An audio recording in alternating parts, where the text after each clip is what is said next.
inkokheli oMandela inkokheli oSisulu inkokheli ujange dlanye. Ladies and gentlemen, what an amazing place.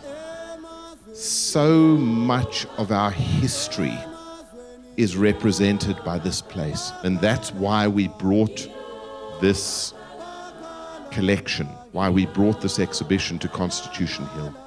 Because what's it all about? At the end of the day, it's about our Constitution.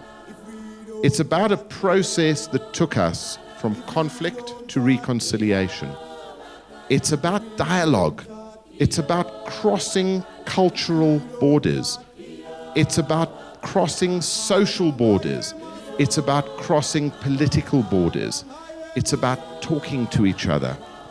The time for dialogue is always, and it's the one gift that we as Africans can give to the world.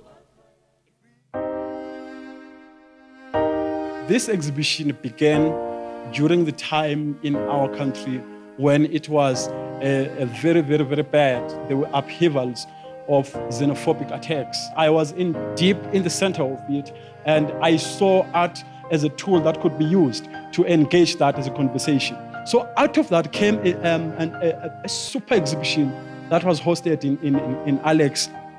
So today we are including that in the history of creating something very beautiful. How do we use art to engage not just xenophobia, because xenophobia is just a byproduct of a phenomenon which is human migration.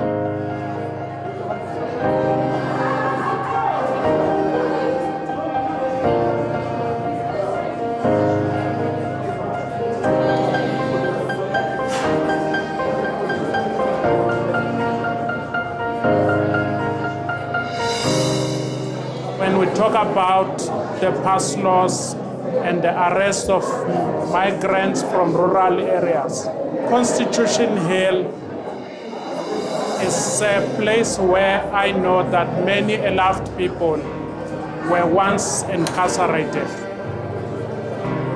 My wife was incarcerated with one of the political prisoners here.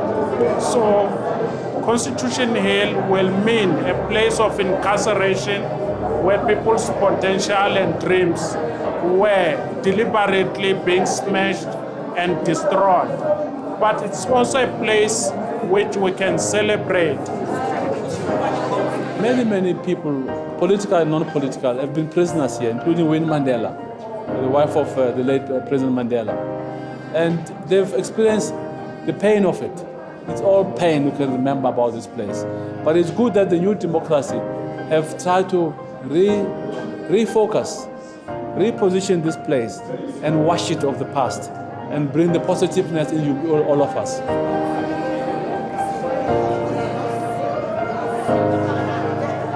We are crossing borders in these exhibitions. So the pieces are speaking to each other, then they are speaking to us as the viewer.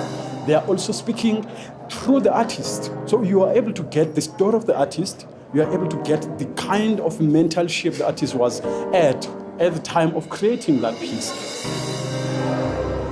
I have some of my work in the exhibition.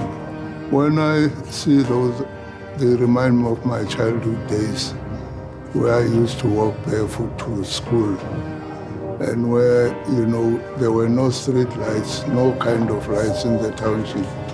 They actually called Alexandra the Dark City because there were no street lights. At dark, it was pitch black. You could hardly see a thing. So those memories are evoked by the work I see around here. So art keeps up those memories that we shouldn't forget where we come from. As a poet, I'm part of that family of artists. And I appreciate that we're able to find a moment to reach out to young people in various parts of the country and unearth this heritage. Because we need to be able to talk about ourselves around our humanity, our spirit, our souls, our inspiration, our imagination, our pains, our joys. But it's also an investment in our own history. Because if we don't know our history, we're likely to repeat the mistakes of the past. This constitution is still an aspirational document, and then while there's South African reality.